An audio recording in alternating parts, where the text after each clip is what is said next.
Everything's looking pretty good. Coral line's starting to grow on my dead rock.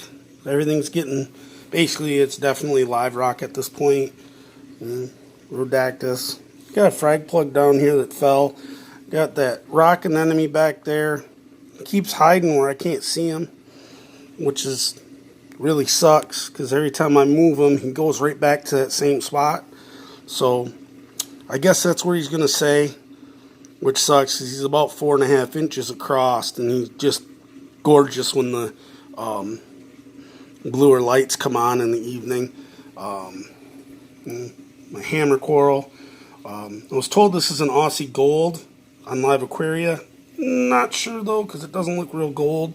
When it came in, could just be my lighting. And then I have the metallic green with the purple heads, doing really well. Trumpet coral's doing like super good.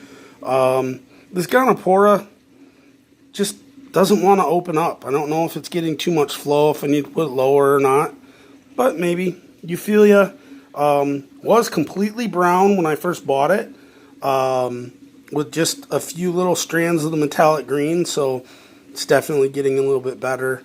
My copper top mushrooms, and then these just came with the just the regular old mushroom, basically the basics. They say you can cut these up and put them in a blender and pour it back into your tank, and it'll seed the whole tank. I wouldn't suggest doing that because you'd have mushrooms everywhere. Then my orange starburst zoas, I don't know if I can zoom in on them or not. It's not focusing real well. Those are probably my favorites. And then it looks like my Sally Lightfoot crab has shed again. So I'm going to have to go in there and get it. I know he shed because he's in that little crevice right there. Hiding out, waiting for his shell to harden again.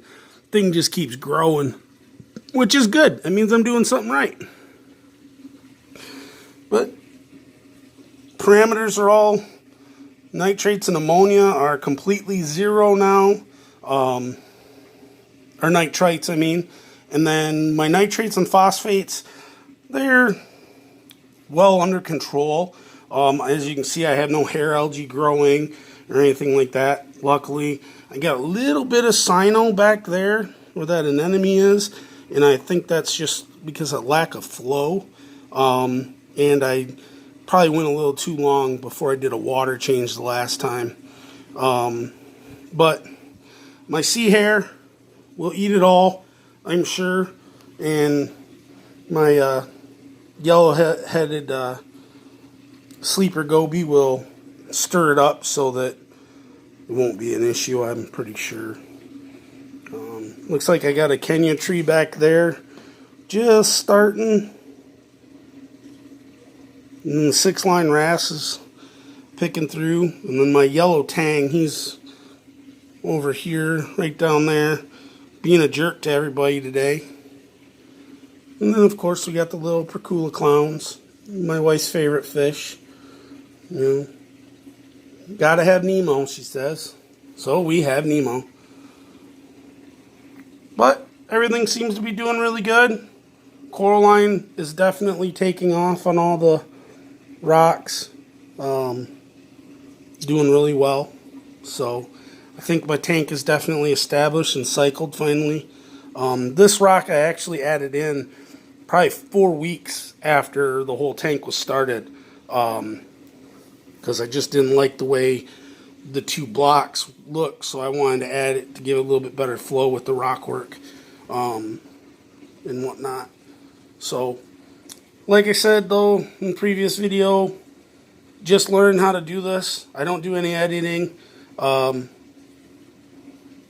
mostly just so that my son David can check out the tank and how it's going, seeing he did help me set this tank up initially and then moved almost 1,000 miles away. So it's one way that we can, share the reef tank together. We've always shared the freshwater tanks, and this was kind of a project we had started with this 90-gallon tank. So little harder than the planted tanks I've done in the past with fresh water, but I think I'm getting the hang of it slowly.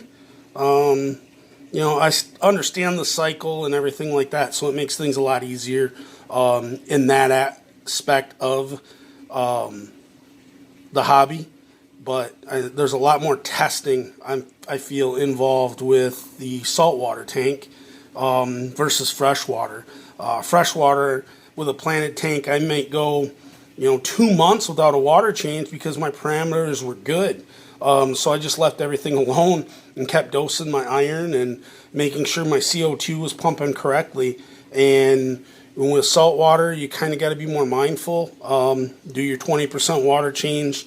On this tank, I've been doing it religiously every 3 weeks. If my nitrates and phosphates are a little bit high, I may throw in a 15% water change, in between that time, and just continue to check the